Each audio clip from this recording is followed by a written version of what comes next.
Really the debate isn't whether maintenance is there or not, it's really the duration of maintenance. How long should it go, and do we need full 3-year maintenance for everybody?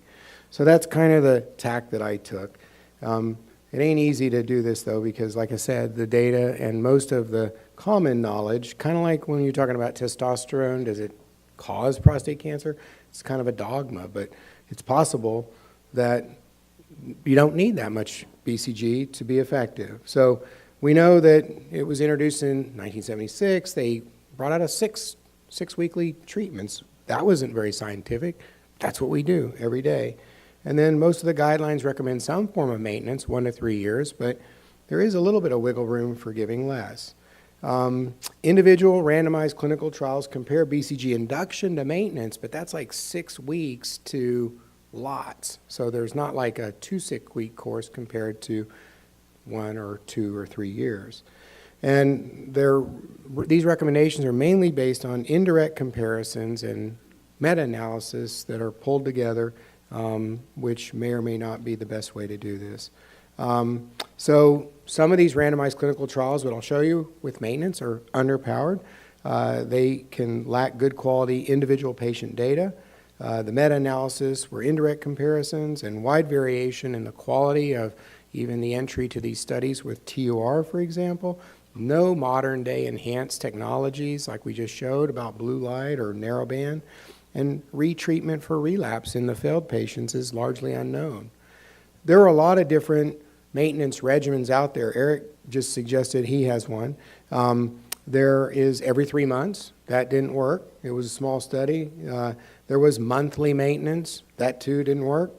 And then there was every 6-month maintenance, and that was a negative study. So it was only the Southwest Oncology Group's randomized trial that did show some separation. There have been 7 randomized trials using induction plus maintenance to try to determine this, and all but one of these studies were underpowered. And again, most of the data comes from the composite of the Southwest Oncology. 7 meta-analysis conducted, 3 included data from observational cohort studies. I'll quickly flash forward here and show you some of the data. This just shows you the willy-nilly regimens that were used for maintenance. There were various schemes, as I pointed out, and not a lot of winners in terms of proof. The enrollment numbers of patients in each study really varies. The composite's over 800 patients, but are we really comparing the same thing? We lump all these different trials together. Concerning recurrence, 3 out of 7 studies found no evidence for clinical benefit of maintenance BCG therapy. 2 studies reported non-significant trends favoring it, and only 2 studies reported significant differences in favor of maintenance. So it's not clear that longer is always better for these patients. And the LAM study was the only one that demonstrated reduction in disease progression with maintenance, but the progression definition was broadly defined as this worsening free survival. So that included patients who did progress to muscle invasive, but it also was change in therapy, death due to any cause. So there's a lot of wiggle room in the definition of worsening free survival, which is kind of the backbone for defining progression in this study. So the 3-year maintenance data is mainly based on the SWOG study. There was about a 20% advantage in that study if we looked at it before, but the results can be viewed cautiously. And so smarter people than me have looked at this to criticize it, but I'll give you some of the highlights. For recurrence-free survival, if a patient died, it was counted as an event. Not died of bladder cancer, just died. So the recurrence-free survival data is contaminated, and there were like 50 deaths, or 1 in 5 of those recurrences were actually just patients dying. So how good is that data, really? It's a comorbid population exposed to toxic therapies. So I think that worsening free survival for progression is also a suspect limitation of the data. This is the biggest criticism, number 2. So on recurrences, we counted deaths that really aren't recurrences, and on the worsening free survival, we do include progression, but change in treatment, that could be just an individual doctor. Deaths are also in there. So there's a lot of underreporting of some of this stuff that really should have been and probably wouldn't pass the muster if we were analyzing this study today. Statistically speaking, and I'm not a statistician, but they could have used a more powerful p-value, a two-sided t-test, for example, and if they would have doubled that p-value like most people would demand them do today if they were doing the study, it would not have been a significant outcome. The worsening-free survival would have been 0.08.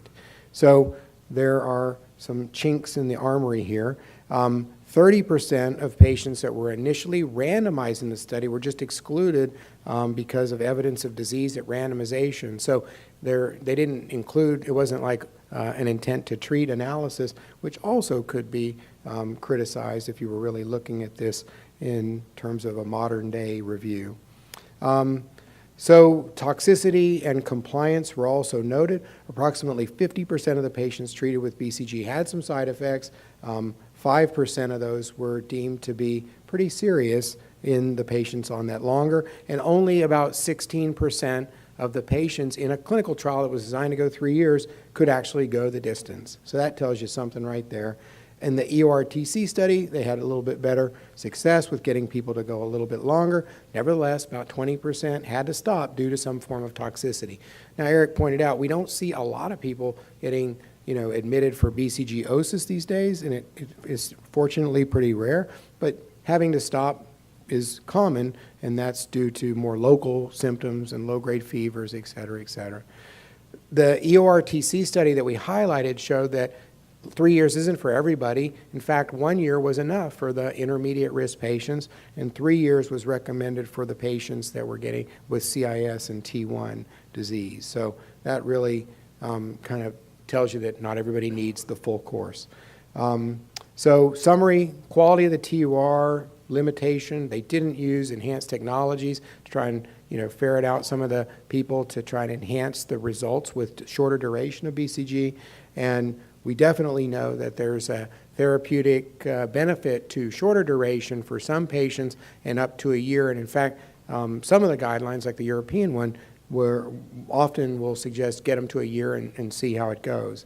So I think that it isn't a given that everybody needs like 3 years of maintenance. And for individuals, it may be different. One size doesn't fit all. Optimal duration of therapy is to be determined.